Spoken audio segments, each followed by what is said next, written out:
We are in our new location, as you can see. And we're going to start with the story of Mitzrayim, or the oppression that happened to the Jews in Egypt. It's a very important parasha to understand many fundamental concepts when we deal about ourselves as well, and that's why I'm trying to concentrate maybe on something different than we usually do. Maybe take a little refreshing approach and something a little different on that matter. So the story of the oppression of the Jews in Egypt, and of course together with that their redemption, it really is a story that's built upon another story, but the other story is actually a quote-unquote small story, but yet very important. And the story is, Vayakam melech chadash al Mitzrayim, and there was a new Yadayit Yosef, which he didn't know Yosef. Of course, it seems simple, but hey, George, but it's far from being simple. I heard something very interesting from Rav David Yosef on the matter, the son of Rav Ovadia Yosef. The whole concept of what does that mean, the new king which did not know Yosef. And he takes us to the territory of Hakarat Hatov, of having gratitude. And he said that, Paro was the ruler, and then of course Yosef died. And the reason why I'm telling you that is because you have this in mind. Yosef died, and then the Egyptians came to Paro and it says, "Listen, Paro, let's take care of the Jews because they're really multiplying here, and we're going to have a demographic problem with so many Jews around. So let's just get rid of them." But Paro says, "Guys, I can't do this. I mean, did you forget what Yosef did to us, how much he helped us, how much he helped us individually, the economy, and so on and so on. I can't do it. I can't do it." And he sent them back. And then what happened? The people came to Paro, the same Paro, and they said to him, "Shema Habibi, you don't want to do this? No, okay. We are going to remove you from office." It sounds really familiar. "We're going to remove you from office, and we'll see who's king here." So after 3 months that he was off office, he came back to the people. He says, "Oh, okay. What is it that you wanted? You wanna give the Jews a hard time? Not a problem. We'll do this. Sure, whatever you want." And of course, it's an example of how a leader should not act. And all these stories, of course, come to tell us, but it's not just that story of that. I have this in mind because it really has to do with what we're doing. So, as Rashi brings, Vayakem melech chadash, what it says, there is a new king. So it's a discussion between Rav and Shmuel. Chad amar chadash mamash, completely new, brand new king. He got elected, whether he forged the election, did not forge the election, he got in as a completely new king. V'chad amar shenitchadshu gzeirotav. In other words, there is a certain statute of limitation to his decrees, and now they were reinitiated. They made they voted them again. Asher lo yada, which he did not know. Asa atzmo keilu lo yada. He made himself, it was conveniently enough, to forget about what Yosef did and how much the Jews had contributed to the economy of Egypt and so on and so forth. Again, very, very familiar to what we all experience, not only this time, but really throughout history. Nobody really comes and says, "Oh my goodness, let's just think about how much the Jews actually had contributed to our community, to our society, with building hospitals and so on and so forth, education, you name it." Nobody says that. It's like all of a sudden being forgotten completely what the Jews have done to help the people. It's the same thing like Paro. En chadash tachat hashemesh. Nothing new under the sun. It's all the same. Same old, as they say. So of course, how could you forget about Yosef, which really changed the whole kingdom of Egypt, upside down. He turned it on completely. And of course, this is what Rashi is trying to hint when he says he made himself like he forgot. It was conveniently for him to forget because it is impossible for him not to know who Yosef was. So therefore, according to Rav Shmuel, they add on that he just that he was supposed to know, even if he made himself not to know, he just pretended. He just pretended. According to the other opinion, the same king that had a transformation, his gzerot changed, his decrees changed, and therefore he again made himself like he didn't know who Paro is, and just completely, blindly, conveniently forgot about Paro. But let's go into a different way, this is what Rashi says, not chas v'shalom anything wrong with Rashi, on the contrary, but let's try to go in a different path. Maybe we could actually pinpoint what is really going on here, and we could be mefarish the pasuk according to the pshat, but in a different way. When we say Kam Melech Chadash, and Rashi says Chadash Mamash, a new king, and means a really new king, that did not know the Yosef, did not know anything about Yosef, it's very possible that he really was not aware who Yosef was. How many presidents were in the United States? 46. Here we go. 46, 45. Do you... 46. Don't rush. Do you know all 46 by heart? Maybe the first 5. You know the first 5. How about the middle 3, First 5 and last 5. So it's quite possible, and you see it's not so far-fetched that you kind of forget who was at the time the President of the United States, that it was really amazing. I mean, you forgot. So is Paro. So that's why he says he really, really forgot who Yosef was, and he really forgot or wasn't aware that Yosef made a complete revolution in terms of the economy of Egypt, and that's why he didn't really know exactly in the connection of man to man, mano a mano, who really Yosef was. Some guy in the past, who knows who he was. Like, who knows who was Woodrow Wilson? Do anybody know? Some guy in the past. To know him, to really know someone, you really need to have some interaction with it. However, if you're going to look at the story of Yosef, the lifestyle of Yosef, our little story about the new king takes a different turn altogether. Now, if you're talking about Yosef, there's something very interesting about Yosef. Yosef was a person that had no ties to anything. He was the reject, or whatever you want to call it, among his brothers, the guy that nobody liked. He was pushed to the side. He was sold as a slave. He was sold to the Ishmaelim, and then he was sold to Egypt as a slave. He became a slave. They became a person of importance, and you see, nothing really connects them to anything. And the only reason why he became high is because the king of Egypt, Paro, made them and said he's going to be like me. If it wasn't, by himself, the so-called would not have happened. Just because of the king, and there was nothing to connect them in terms of social interaction to the king. He was a Jew, he was a slave, actually he was a Hebrew, he was a slave. He comes from a different country, different background, different culture altogether. Nothing to really communicate with Paro. I mean, they couldn't sit there together and say, oh man, let's have a glass of beer or something like this. Even the culture that beer is not a social practice, it'll be very weird to do so. I mean, for example, the difference that we will have if we would have a Japanese boss that takes us after work to get completely smashed, and you can't say no to your boss, and you need to drink until you drop on the floor, you sleep on the subway, tomorrow morning you gotta look like $1 million all over again. For us, it will be terrible. We will file lawsuits against a boss like this, right? So it's very hard for them to really interact. There's no social, there's no culture boundaries things that they'll put together. Even the bread that Yosef ate in Mitzrayim, he ate alone. He ate alone. When the Egyptians came, he couldn't eat with them. When the brothers came, he was always alone. Nothing really connected to him. He did not sit on the same table with all the people.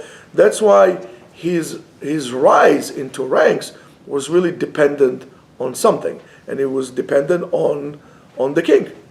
And when there was a new king that really didn't know him, the whole building had collapsed, without the human awareness of the king to really who that person was, there was no chance for it to survive altogether. And Mimele, in any case, there was no such thing as Yosef with all his importance altogether. Not to him, not to his family, not to his brothers, and to whatever they did in Egypt. They simply became irrelevant. They simply became irrelevant. And that picture could really, if you think about it, really can bring some thoughts about you altogether. A person could be the same person. You are who you are.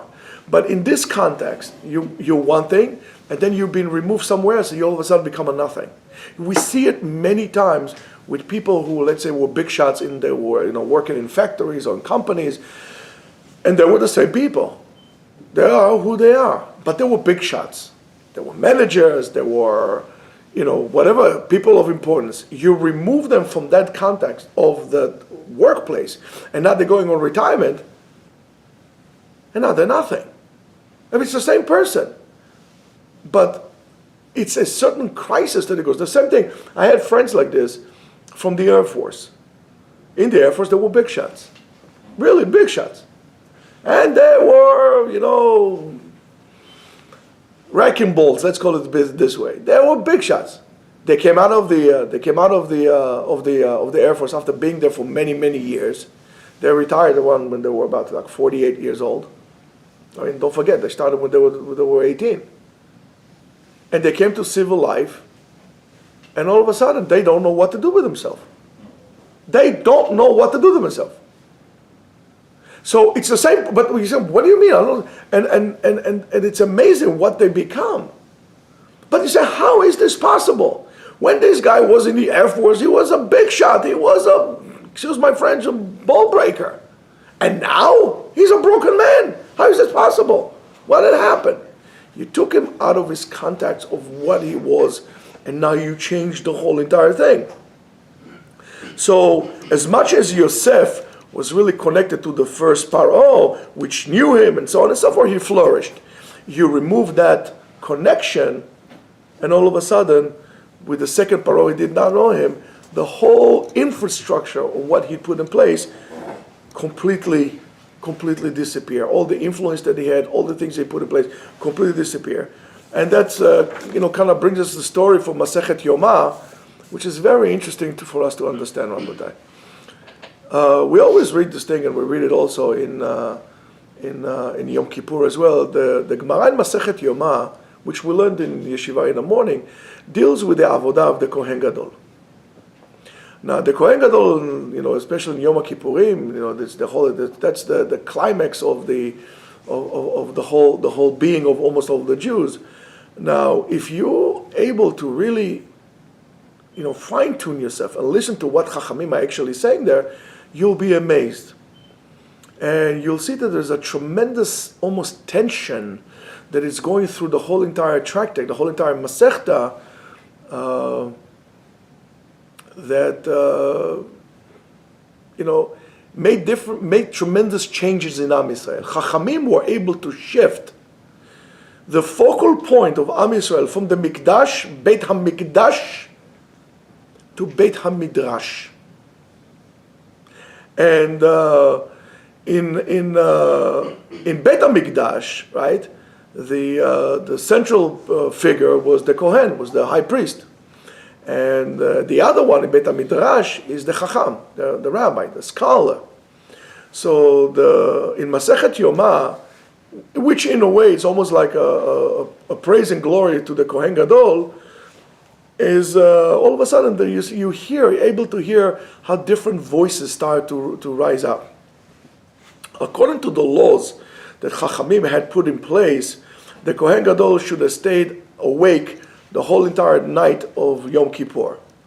And on that, the Mishnah in Masechet Yomah says the following: Im haya chacham, if the Kohen Gadol was a scholar, doresh, he gives a shiur. I don't know how he does it without getting his mouth dry, but he gives a shiur the whole entire night in Yom Kippurim. Ve'im lav, and if he's not a chacham, he's not a scholar, he's just a Kohen Gadol that fits this thing. תלמידי חכמים דורשים לפניו. The guys of yeshiva, they come in and they give Joshua, they in a way, דורשים לפניו, they kind of teach him Torah. ואם רגיל לקרות, and if he is able to read, he knows how to read, קורא, he reads. ואם לאו, קוראים לפניו, they read for him. ובמה קוראים לפניו, and what did they read for the Kohen? באיוב, בעזרא ובדברי הימים. So that's what they used to read to him. They used to take the Tanakh and they used to read him to him a whole entire night. You know, of course, it makes a lot of sense why they would do so. זכריה בן קובטל אומר, פעמים הרבה קראתי לפניו בדניאל. What? He says, many times I read in front of the Kohen Gadol, Sefer Daniel. Now, what's the unique thing about, I mean, there are other books like this in the Tanakh, but what's the unique thing about Sefer Daniel? It's written in Aramaic. Ribono shel olam, we reach a stage in our existence as a nation that the Kohen Gadol not only could not read Hebrew, he did not even understand Hebrew. They had to read to him in order for him to understand in Aramaic. And that's a very, very interesting point. Because Chachamim do see in that particular man the appropriate figure to be the Kohen Gadol, but they really see the Chacham HaDoresh, the person who is Doresh, the appropriate figure, and they are willing to tolerate this person who is not. That a person is not allowed to or is not able to do the drisha, or a person who is not to read, and a person who is not able to read, and so on. And they substitute. It says, okay, he fits the figure of a Kohen Gadol, but really, Lema'aseh, he's on a lower level. Because what the Zechariah ben Kvotal says, he says that the Kohen Gadol was such an Am Haaretz, he couldn't even read nor understand Hebrew whatsoever. Reached the figure, that's the Kohen Gadol. Let's call it our men in retirement. Now let's take the Kohen Gadol in the time that we have it in the Bible and so on and so forth. It was a person who was elevated from the nation. It was removed and it was elevated and lifted from the people. He was respectful. He was a leader. It's very possible that he did not know how to read and write. But these were not qualities in which were necessary for the Kohen Gadol to do his job. He did not know how to read it. Right? He needed to be to have certain qualities in terms of his midot, in terms of his own personal qualities. He needed to be able to do shchita. He needed to do all these things. But to read and write, there was no requirement for him to read and write. But that's why when he was not able to do so, it was not an issue of a blemish on the Kohen Gadol that they could not serve. However, later on, Chachamim started to run the show, as they say. When they started to run the show, they gave kavod to the Kohen Gadol. But really, if you look at this way, they basically indicate to him his place. You're good for this. We need to run the show. We need to take care of the people. Things are changing. So by the way, if somebody is telling you that Judaism does not change, Judaism changes. Of course, it has to be within a certain framework that we all know, but it shifts. And the biggest shift was, of course, happened with the destruction of the Beit HaMikdash and the establishment of Kerem B'Yavneh.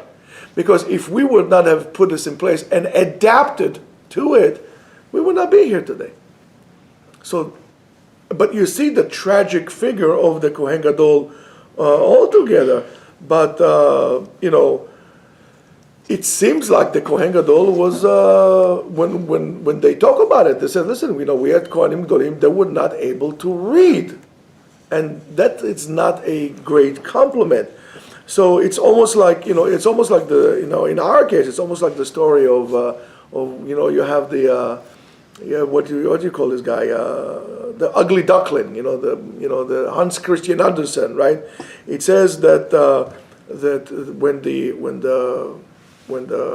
chicklin or whatever it was together with the baby ducks, right? Made him into a foreign object, and because he was foreign, he was different, and because he was different, he was not appreciated. He was considered to be ugly. But if you would take him and place him, that chickling, the swan, among swan chicklings, or swanlings, whatever you call this, he would look perfectly fine. So you need to be able to look at things in the content.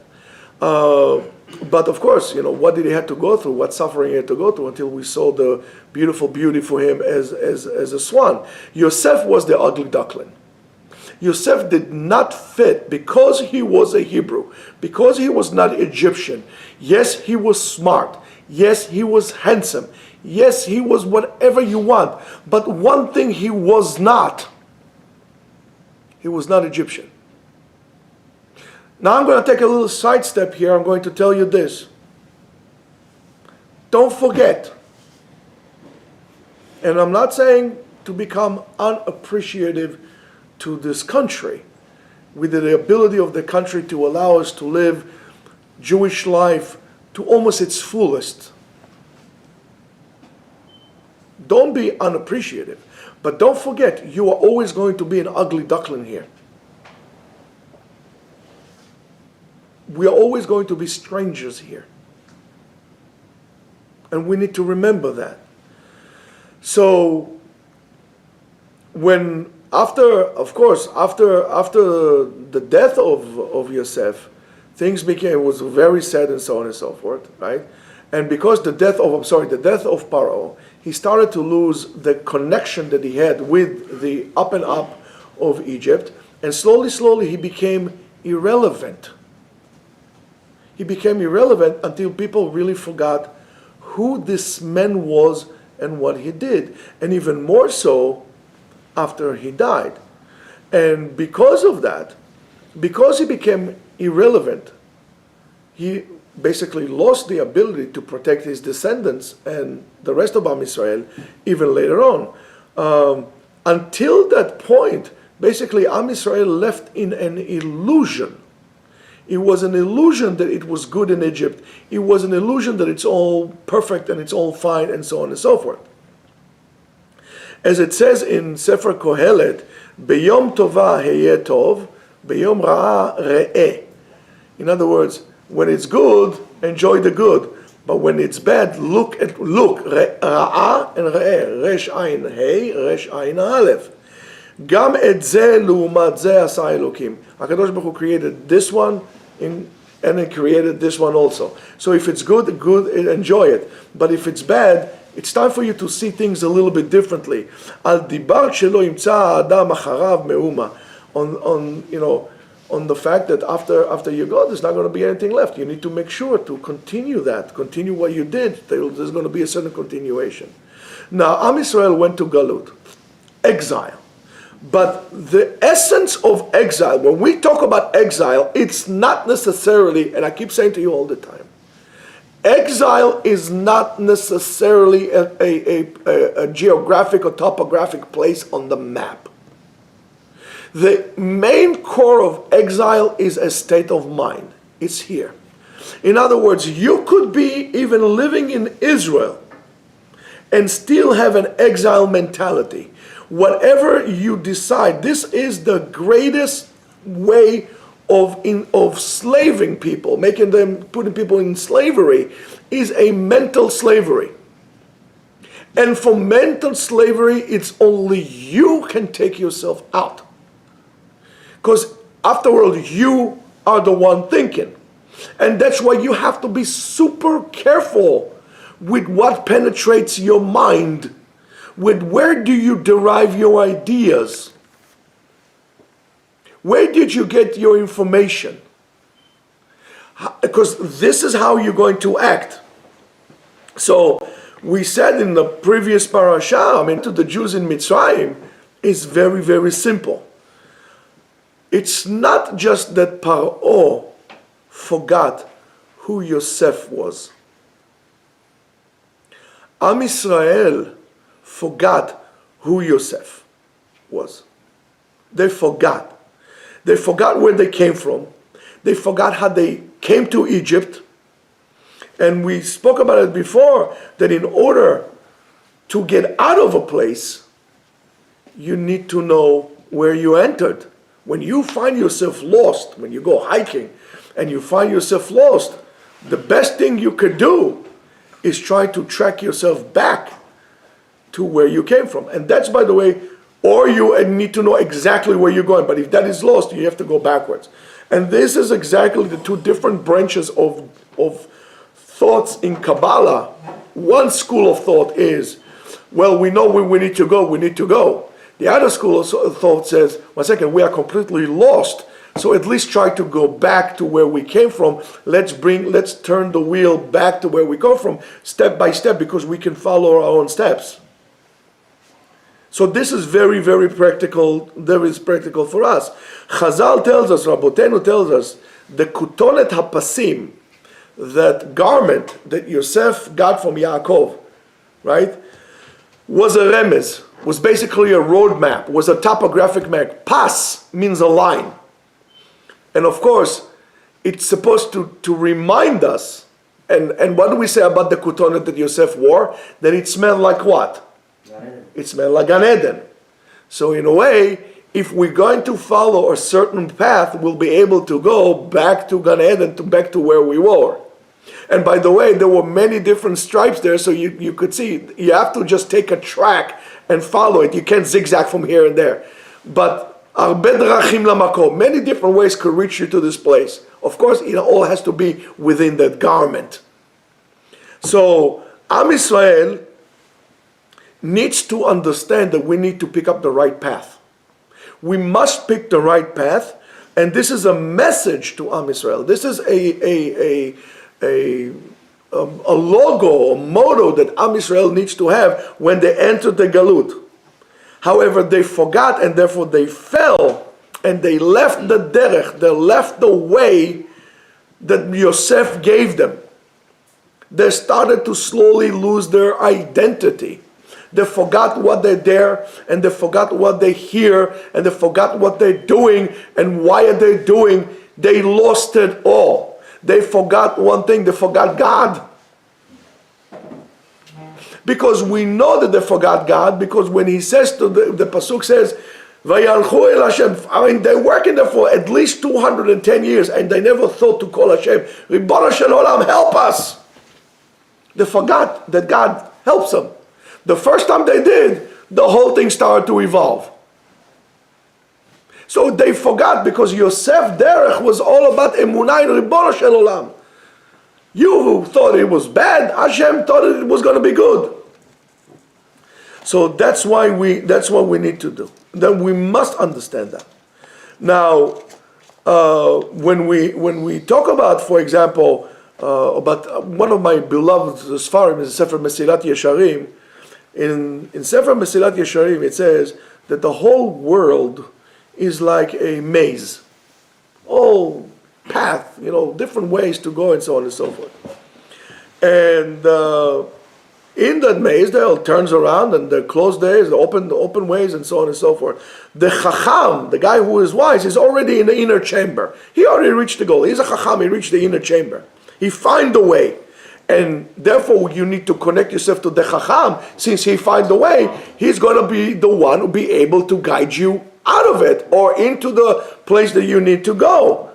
Now, sometimes a person's trying to be what we call Chachmolog, or they say in Yiddish, Uberchuchem, or as they say in English, what? In Bukhari we say Mahmadana. Mahmadana, okay. And in English we say a wise guy. Right? But when you're trying to be a wise guy, you're not that wise to begin with. Why? Because if you know that this road will get you to where you need, why are you going somewhere else? After all, you're not that smart. You know that this will take you from the point A to point B. Why are you going different way? So that's something that we need to know. So all of a sudden, we reach a certain point and we get so lost, we forget altogether what we're doing here, and it becomes terrible. If you know what to do, even in darkness, you can find your way. That path that you go is your night vision. You know where to go. Yeah, and you're not going to fall. And you don't need to invent new ways. And you just need to remember all the time that Am Yisrael has a path, has a road, and we should not forget this whatsoever. That's why it says, Aseh lecha rav. You have to make sure you have a rav. A rav is not just a guy who sits down and says, Kol Israel, or gives you bracha, yivarech. That's not this. A Rav is a person that not only is going to guide you where to go, he's also going to fight the Rav Mishon also Lariv. He's going to fight the battles for you. He's going to lead you to where you need to go. And you need to understand that there is a path for all of us, and it's all the path of Torah, Rabotai. In this galut that we're at right now, the greatest danger is that we are going to get lost. We should not be involved. We should be aware of what happens in the world. Don't get me wrong. You should be aware of what happens in the world. But we should not be involved with politics, or because later on politics becomes like a football team, I don't know, Manchester United versus Liverpool, Red Sox versus Yankees, Democrats versus, what business does they have? We are all Jews. We have our party, and that's the party of Torah. And we have our captains, these are the Chachamim, and we need to do so in order to make sure that not only us would not get lost, we need to make sure that our children and our great children would not get lost. We need to be able to give them the torch. Being a Jew is not just a lifestyle that you pick. It's not just a lifestyle. I'm shomer Torah and mitzvot. It's much more than that. It's a torch you've been handed to pass on. You don't want to be the one who the torch is getting turned off in his hand. And when it comes to the next generation, there's nothing to hold to hand over. And that's why we need to be kovea itim la Torah. We need to make sure that we are aware of our Jewish identity. Those of us, or those of you who lived in Eastern Europe, understand, believe me, understand, and I know that, understand what does it mean to be a Jew, and to stand out as a Jew better than many people in America. Many people in America. And America is dangerous in terms that it allows us to forget, to conveniently forget, because of the nature of America. It's like of a melting pot, supposedly. So therefore, we also feel, instead of taking this freedom and really form ourselves, we try to be like everybody else, abandon our way. But if you have no way, you are lost. And that's what we say, Da me'ayin bata ule'ayin ata olech. Never lose your path, know where you came from or where you're going. Because a person without a path, a person without a tradition, a person without that knowledge is a person out of content. And when you lose content, you lose really the meaning of life. So we're here now. Baruch Hashem, thank you very much, and thank you for the people of the shul. So let's try to make it different. Let's try to bring people out and share the knowledge and the ability that the unique abilities that each and every one of us have, to make sure that we don't leave, as I always tell to the guys, no Jew left behind. We need to make sure that we bring everybody on board with us. And it's not about everybody dressed up wearing a white shirt and a black jacket and black pants. Remember the colors of Yosef, different colors he had. But as long as we are all in the same garment, it's a beautiful thing. Be'ezrat Hashem, I hope this is going to be a tremendous beginning to all. I just want to tell you something. You all have my telephone number. If you don't have my telephone number, first of all, you should feel free to call me whenever you want. If you don't have my telephone number, you can always reach me out at rabbigaon@gmail.com. We have the yeshiva website at yeshivaetzion.com. There is, what we have? We have Instagram, Facebook. What else we have? We have something? Instagram, Facebook, YouTube. And YouTube, yeah, we have all this stuff. I forgot, I don't know these things. Spread the word out. In our place, this yeshiva, this place is open to all Jews. I don't care where you came from. I don't care where you learned. Did you learn? You didn't learn. I don't care if you're Sephardi. I don't care if you're Ashkenazi. I care in one thing only. Are you Jewish and you want to learn? Come on board with us. We need you. We need everybody here. So let's make it, a wonderful beginning, a tremendous partnership. And let's make sure one thing, that we stay in contact and we don't lose